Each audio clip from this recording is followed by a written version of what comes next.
السلام عليكم ورحمة الله وبركاته. متابعي قناة مجنون حلاقة، أهلا بيكم. النهاردة إن شاء الله مع حضراتكم هستعرض أفضل مكن تم بيعه عندنا في سنتر مجنون حلاقة على مدار عام كامل.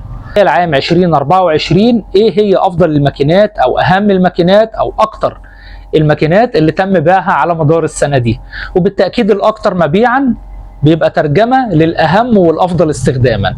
أفضل زيرو، أفضل تنعيم، وأفضل تدريج، اكتر حاجه تم بيعها على مدار السنه دي ايه هما؟ يلا بينا نشوف موضوع الريفيو ده. هنبدا بالزيرو. طبعا اسطوره الزيرو في كل المكن اللي موجود في مصر من شركه كيمي، لان دخل معاها منافس من في جي ار، لكن دي اكتر حاجه اتباعت السنه دي. كيمي 1949 اسطوره الزيرو. لما كيمي حبت تحتفل بمرور 70 سنه على انشائها، عملت المكنه دي وكتبت عليها، حفرت عليها كلمه 70 سنه. ده كان اعتراف من شركه كيمي انها بتعمل منتج صعب جدا انه يبقى فيه زيه من نفس الشركه. انا بقول لك ان دي افضل حاجه موجوده في كيمي على الاطلاق في الزيرو نفسه. بتديك درجه الزيرو موس. المكنه امكانياتها للناس اللي ما شافوش ريفيو بتاعها، امكانياتها انها البطاريه 1400 ملي امبير، تردد الموتور حوالي 7000 لفه في الدقيقه الواحده، بتشحن في حوالي ساعتين ونص، يدي لك شغل تقريبا نفس المده. دار معدن خالص 100% على مدار السنه اللي فاتت، مش بس 2024 صدقوني، و23 و22 و21، 4 سنين معاكم في سنتر مجنون حلاقه. دي دايما رقم واحد في كل المكن الزيرو اللي بيطلع من عندنا. تعال بقى نشوف اهم مكنه تنعيم ايه 2026. الناس اللي شافوا الريفيو بتاعها وقلت فيه ان دي تعتبر افضل بديل للبراون او الفيليبس. ازاي يا عم بتقول الكلام ده؟ انا مش بقول الكلام ده انها منافس ليهم بنفس الفئه السعريه او بنفس التصنيع، لا، لكنها منافس ليهم بنفس قوه الاداء، مع التصنيع طبعا صيني، والفرق ان البراون مثلا الماني لكن بسعر حلو، بنص ثمن البراون او الفيليبس. بقدر اجيب النتيجه الحلوه بالمحافظه على المكنه دي، بتعيش معايا وبتبقى تمام.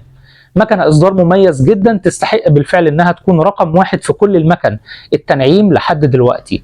بتتميز المكنه ان ليها شاشه ديجيتال بتبين نسبه الشحن، وكمان الموتور بتاعها على 3 سرعات مختلفين، ومعاها شفره بديله، شفرات تنعيم بديله. وفي ظهر المكنه في قطعه للزيرو علشان تقدر تحدد او تخفف بيها الشعر قبل استخدام التنعيم نفسه. بتشحن برضو في حوالي ساعتين ونص، وبتدي لك شغل برضو تقريبا نفس الدقايق. مكنه تستاهل وتستحق تكون رقم واحد في كل مكن التنعيم الاكثر مبيعا عندنا في سنتر مجنون حلاقه في 2024. تفتكر بقى التدريج ايه؟ فكر كده، ايه اكتر مكنه تدريج بعناها عندنا في سنتر مجنون حلاقه؟ السؤال صعب شويتين، لكن الإجابة عنه في منتهى السهولة. برغم إني اشتغلت فيها وبدأت أبيعها من نص السنة تقريبا كنا في شهر 6 أو شهر 5، إلى إن المكنة دي طالعة ما شاء الله بسرعة الصاروخ، لأنها تستحق تبقى رقم واحد في كل المكن الموجود حاليا. في جي ار 001 أفضل وأهم مكنة تدريج موجودة حاليا في السوق المصري كله، وخد الكلام ده على ضمانتي، بين المكن الصيني سواء كيمي او في جي ار او كرونير. قلت انها بديل فعلي للمكن الامريكي، وده مش من فراغ، اللي اشتغل بيها يقول لك الكلام اللي بقوله صح ولا لا. من هنا جت اهميتها. المكنه برغم ان بدانا بيع من نص السنه تقريبا، الى ان المبيعات بتاعتها تخطت وعدت كل المكن اللي اشتغلنا فيه قبل كده. المكنه رقم واحد بالفعل في السوق المصري، ورقم واحد في البيع عندنا في سنتر مجنون حلاقه. معلومات سريعه كده عنها عشان تعرف قوه الوحش ده ايه. الموتور بتاعها 9000 لفه، بيدي لك سرعات بالترس اللي بيلف ده من 7000 ل 9000. المكنه فيها كشاف، بتشحن في حوالي ساعتين ونص، وبتدي لك شغل كامل حوالي 5 ساعات كاملين.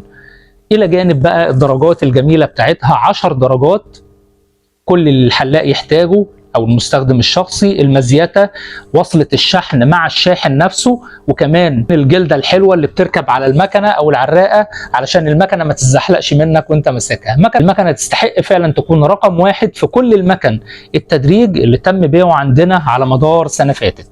2025 شكله كده هيبقى فيه اختلاف عن اللي قلناه، لان نازل مكن جديد بشغل جديد وعالي. ان شاء الله هيبقى فيه ريفيوهات على كل المكن الجديد اللي نزل في السوق المصري.